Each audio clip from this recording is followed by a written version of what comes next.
Puji Tuhan, saudara-saudara kita bertemu kembali. Tapi mari saya ajak saudara-saudara, kita tundukkan kepala, kita berdoa terlebih dahulu. Tuhan Yesus, kami datang kepadamu, kami bersyukur, berterima kasih. Kalau ada firman Tuhan yang kami akan dengar pada saat ini. Tuhan, kami buka hati kami, pikiran, pendengaran, semua yang ada pada kami. Mari Tuhan, Engkau berfirmanlah bagi kami. Kami siap untuk mendengarnya. Hadirat-Mu Tuhan ada di tengah-tengah kami. Nama Tuhan dipuji, dibesarkan, dimuliakan sampai selamanya. Di dalam nama Tuhan Yesus Kristus kami sudah berdoa. Haleluya. Amin. Puji Tuhan. Saudara-saudara, saat ini kita akan membaca, atau saya mengajak saudara-saudara kita semua membaca dari kitab Kisah Para Rasul, pasal yang ke-8 ayat 14 sampai 17. Kalau saudara sudah dapatkan, saya akan bacakan buat kita semua. Kisah Para Rasul pasal 8 ayat 14 sampai 17. Demikian firman Tuhan. Ketika rasul-rasul di Yerusalem mendengar bahwa tanah Samaria telah menerima firman Allah, mereka mengutus Petrus dan Yohanes ke situ. Setibanya di situ, kedua rasul itu berdoa supaya orang-orang Samaria itu beroleh Roh Kudus. Sebab Roh Kudus belum turun di atas seorang pun di antara mereka, karena mereka hanya dibaptis dalam nama Tuhan Yesus. Kemudian keduanya menumpangkan tangan di atas mereka, lalu mereka menerima Roh Kudus. Haleluya. Saudara-saudara, kita sudah mengerti, kita sudah belajar bahwa Filipus sampai di Samaria. Di sana dia memberitakan tentang firman Tuhan kepada orang-orang Samaria. Dan banyak orang-orang Samaria menjadi percaya. Roma pasal 10 ayat 17 katakan, dari pemberitaan firman Tuhan, dari pendengaran akan firman Tuhan, itu akan menghasilkan iman atau percaya kepada Kristus. Dan itulah yang dialami oleh orang-orang di Samaria. Mereka mendengar firman Tuhan, mereka menjadi percaya. Berita tentang orang Samaria menerima Tuhan Yesus, menjadi percaya, menjadi seorang anak Tuhan, terdengar sampai kepada rasul-rasul di Yerusalem. Rasul-rasul kemudian mengutus Petrus dan Yohanes ke Samaria. Di Samaria mereka melihat bahwa orang-orang percaya itu belum penuh dengan Roh Kudus. Dan seorang pun belum ada yang penuh dengan Roh Kudus. Lalu kedua rasul ini, Petrus dan Yohanes, menumpangkan tangan ke atas orang-orang Samaria yang sudah menjadi percaya itu. Mereka berdoa atau mereka mendoakan orang-orang Samaria supaya orang-orang Samaria penuh dengan Roh Kudus. Bagi Petrus dan Yohanes, untuk seorang percaya dipenuhkan dengan kuasa Roh Kudus adalah sesuatu yang sangat penting dan bahkan menjadi satu keharusan. Pada saat mereka melihat ada orang percaya belum penuh dengan Roh Kudus, mereka kemudian mendoakan supaya orang itu penuh dengan Roh Kudus. Dan bukan hanya Petrus dan Yohanes saja yang berpendapat seperti ini. Kalau kita baca di dalam Kisah Para Rasul pasal yang ke-9, itu menceritakan tentang bagaimana Saulus menjadi orang percaya, saudara-saudara. Matanya kemudian menjadi buta. Ada seorang murid yang bernama Ananias. Tuhan perintahkan untuk mendoakan Saulus. Ananias katakan, dia diperintahkan Tuhan untuk mendoakan Saulus supaya Saulus dapat melihat kembali, bahkan supaya Saulus juga penuh dengan Roh Kudus.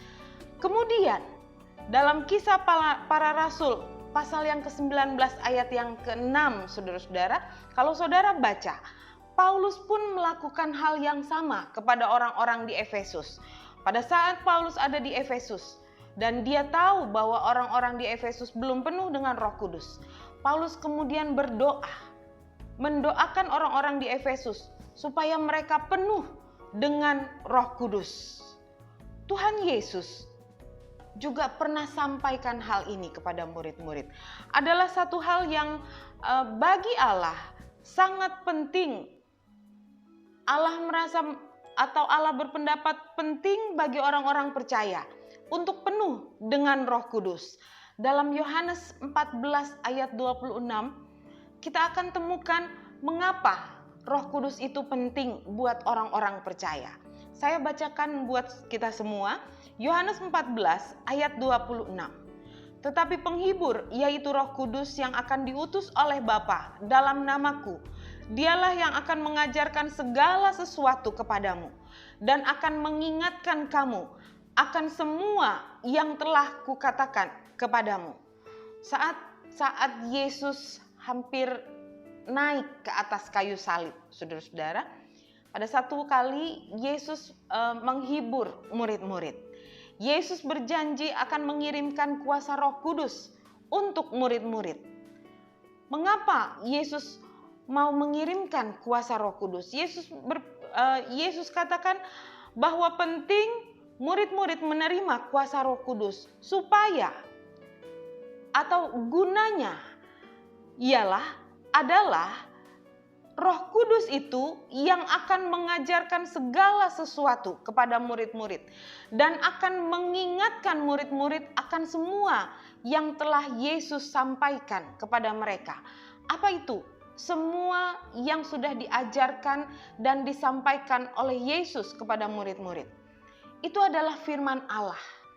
Firman yang didengar juga oleh orang-orang Samaria. Firman yang dalam Roma pasal ke-10 ayat 17 katakan dapat membangkitkan iman. Firman itu yang harus selalu ada di dalam ingatan kita. Tetapi kita mengerti bahwa kita tidak selalu bisa menghafalkan atau mengingat firman Tuhan dalam hidup kita. Dan kita memerlukan seorang penolong yang akan selalu atau dapat selalu mengingatkan kita akan firman Tuhan. Penolong itu adalah Roh Kudus. Dia yang akan mengingatkan firman itu bagi kita. Pada saat kita terjepit, pada saat kita membutuhkan, pada saat kita sedang mengalami sesuatu sehingga kita membutuhkan firman Tuhan. Allah Roh Kudus yang ada di dalam hidup kita. Kalau kita penuh dengan kuasa Roh Kudus, Roh Kudus itu juga yang akan mengingatkan kita akan firman Tuhan. 2 Korintus 3 ayat 6 katakan, ialah membuat kami juga sanggup menjadi pelayan-pelayan dari suatu perjanjian baru yang tidak terdiri dari hukum yang tertulis, tetapi dari Roh. Sebab hukum yang tertulis mematikan, tetapi Roh menghidupkan. Firman Tuhan yang kita terima, kalau kita pun dapat mengingat itu dengan pikiran, dengan akal kita. Firman itu hanya berupa tulisan saja, saudara-saudara. Tetapi firman itu akan hidup kalau ada Roh Kudus di dalam hati kita. Kalau hidup kita penuh dengan Roh Kudus dan yang menghidupkan firman itu adalah Roh Kudus itu sendiri. 2 Timotius 1 ayat 14. Peliharalah harta yang indah yang telah dipercayakannya kepada kita oleh Roh Kudus yang diam di dalam kita. Firman Tuhan berupa harta yang terindah bagi kita. Pada saat murid-murid sedang ada di dalam ketakutan, pada saat mereka ada di dalam aniaya, di dalam ketakutan, firman dihidupkan oleh kuasa Roh Kudus. Kuasa Roh Kudus menghidupkan firman dan itulah yang menjadi penolong bagi murid-murid. Yesus katakan Roh Kudus itu adalah penghibur yang menghiburkan murid-murid. Saudara-saudara, keadaan kita yang kita hadapi sekarang ini bukan satu keadaan yang biasa-biasa. Keadaan ini dapat membuat kita menjadi takut, begitu cemas. Tapi saudara-saudara, kita punya firman. Dan firman itu harus dihidupkan oleh kuasa Roh Kudus. Kuasa Roh Kudus itu yang akan menghiburkan kita. Yang akan membuat kita merasa tenang, damai Allah ada di dalam hati kita. Saudara-saudara, kita memiliki banyak waktu di rumah. Kita sedang berada di rumah saja. Kita tidak bekerja. Kalaupun kita bekerja, ada waktu-waktu yang lebih bagi kita untuk kita dapat berdoa kepada Tuhan. Ada banyak waktu yang Tuhan sediakan akhir-akhir ini. Mari, saya mau ajak saudara-saudara, jemaat GPDI Gatep, ayo kita manfaatkan waktu, kita pakai waktu yang Tuhan berikan kepada kita ini. Mari kita kejar supaya kita dipenuhkan dengan kuasa Roh Kudus. Ada penghiburan di dalamnya. Ada kehidupan dari firman yang akan dikerjakan oleh Roh Kudus itu.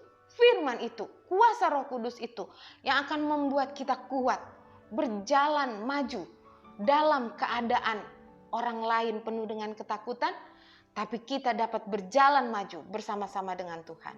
Saudara-saudara, kita terima firman ini. Kita katakan kepada Tuhan, penuhkanku Tuhan dengan kuasa-Mu. Aku perlu kuasa Roh Kudus itu. Mari kita tundukkan kepala, kita mau berdoa kepada Tuhan. Tuhan Yesus, Allah kami yang heran, Allah kami yang baik. Kami bersyukur kepada Tuhan, Engkau yang memberitakan firman-Mu bagi kami. Iman kami dibangkitkan. Tapi Tuhan, kami perlu kuasa Roh Kudus-Mu untuk menghidupkan firman itu. Mari Tuhan, penuhkan kami, penuhkan kami. Tuhan Yesus, kami ingin menjadi seperti orang-orang percaya pada zaman gereja mula-mula Tuhan. Pada saat kami percaya Tuhan, kuasa itu memenuhi hati kami. Kuasa Roh Kudus itu memenuhi kehidupan kami. Ya Tuhan, sehingga kami tetap ada di dalam jalan-Mu. Kami serahkan Tuhan Yesus. Bangkitkan kerinduan di dalam hati kami Tuhan, untuk taat, untuk dapat selalu rindu berdoa kepadamu, mencari kepenuhan kuasa Roh Kudus Tuhan. Kami serahkan semuanya ke dalam tangan Tuhan. Nama Tuhan dipuji, dibesarkan, dimuliakan sampai selamanya. Terima kasih. Dalam nama Tuhan Yesus Kristus kami sudah berdoa. Haleluya. Amin.